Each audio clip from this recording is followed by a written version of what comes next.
Between 1764 and 1767, an unknown creature killed over 100 people in a rural region of France. A mysterious creature called the Beast of Gévaudan wreaked havoc on the countryside for over 3 years. The beast was reportedly killed several times before the attacks finally stopped.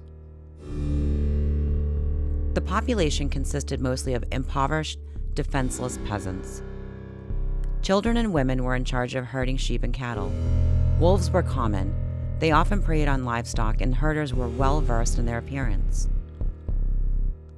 While many French at the time presumed the beast to be a large wolf, and many agree, some have suggested that the beast may have not been a wolf at all.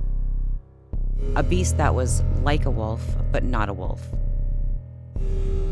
Victims were often killed by having their throats torn out.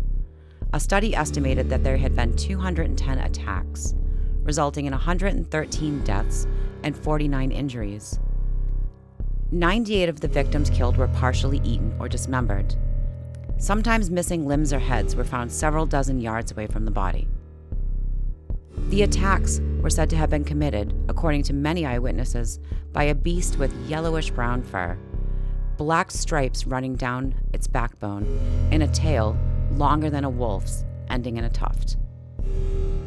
It was said to attack with frightening teeth and claws, and appeared to be the size of a calf or cow.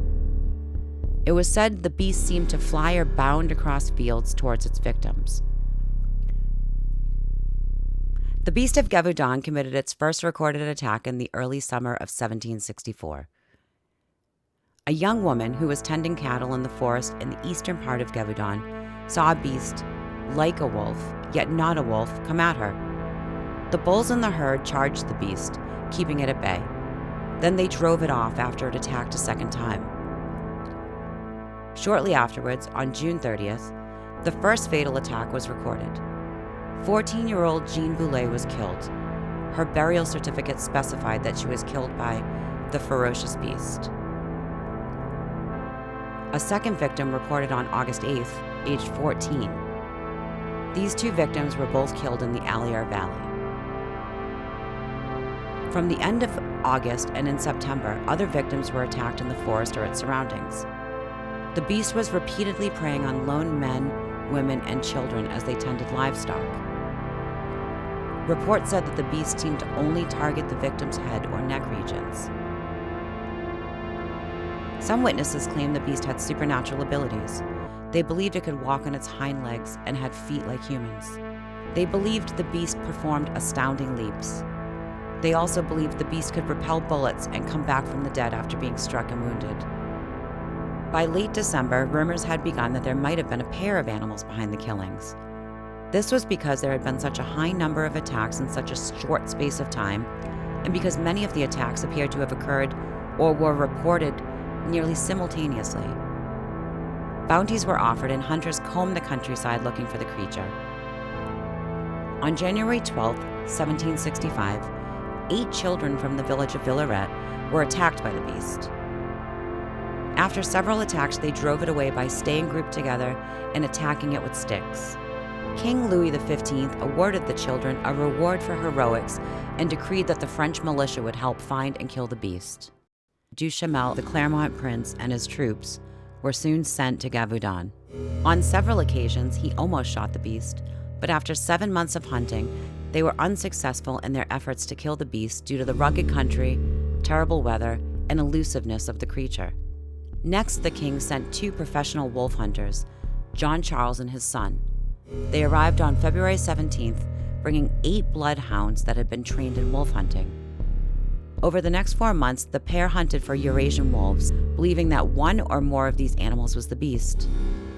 However, when the attacks continued, the father and son team were replaced in June 1765 by Francois Antoine, the king's lieutenant of the hunt.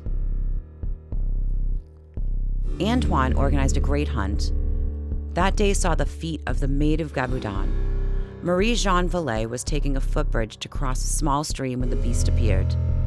The beast threw itself on Marie-Jeanne. She managed to plant her spear into its chest, and the beast dropped into the river and disappeared into the woods. On September 21st, Antoine killed a large gray wolf measuring 31 inches high, 5 feet 7 inches long, and weighing over 130 pounds.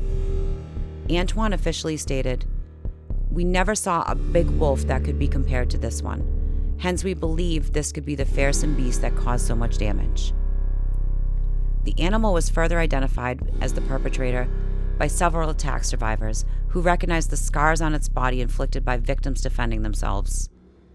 It was skinned, mounted, and put on display in the antechambers of the Queen. The month of November passed without any attacks being reported, but quickly, rumors spread of a new attack. On December 2nd, 2 boys aged 6 and 12 were attacked, suggesting that the beast was still alive. The beast tried to capture the youngest, but was unsuccessful and fought off by the older boy. Soon after, successful attacks followed, and some of the shepherds witnessed the beast showed no fear around cattle at all. A dozen more deaths are reported to have followed a tribute to the beast. In March of 1766, the attacks had multiplied. The beast continued its attacks through 1766. 13 more people lost their lives to the animal. The killing of the creature that eventually marked the end of the attacks is credited to a local hunter named Jean Chastel, who shot a wolf on the slopes of Mount Mouchet on June 19th. An autopsy of the animal revealed many non-wolf characteristics. The autopsy done on the dead animal, called the Marin Report, provides the following information. This animal, which seems to us to be a wolf, but extraordinary and very different by its figure and its proportions from the wolves that one sees in the country. Witnesses described this fallen creature as a wolf, but a strange one. It had a monstrous head and a coat of red, white, and gray that hunters had not seen on wolves prior. They reported that it was monstrous and had strange, terrifying eyes and morphology differences like short front legs.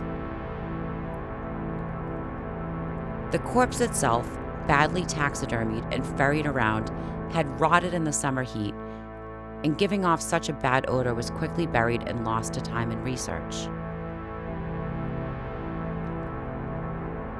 Despite the widely held interpretation based on most of the historical research that the beast was a wolf, several alternative theories have arisen. Some think a lion had escaped from a menagerie due to the size and descriptions being more similar to a lion than a wolf, which the 2001 French movie, The Brotherhood of the Wolf, explores. And others consider an escaped striped hyena due to some sketches describing it as such. There's an 18th century print where the caption explains the beast as, "Portrait of a hyena, ferocious beast that desolated the Gévaudan, seen by Mr. Duchamel, officer of the Dragoons, volunteers of Clermont, detached to pursue the dangerous animal." Others speculate the beast was an unknown species left over from ancient times. Some guessed it had been brought over from Africa as part of a menagerie, but had escaped or been released. Another common belief was that the beast was an armored mastiff whose handler was turning it loose on victims. The story of the beast has gone on to inspire movies, TV shows, and books. The legend of the creature is still alive in people's imaginations to this day. We may never have a definite answer to this mystery. What theory do you think is more likely? Was the beast a lion, a supernatural creature, an escaped hyena tearing up the countryside? Or was it simply an extraordinary large wolf that claimed the lives of over 100 people in the countryside of France?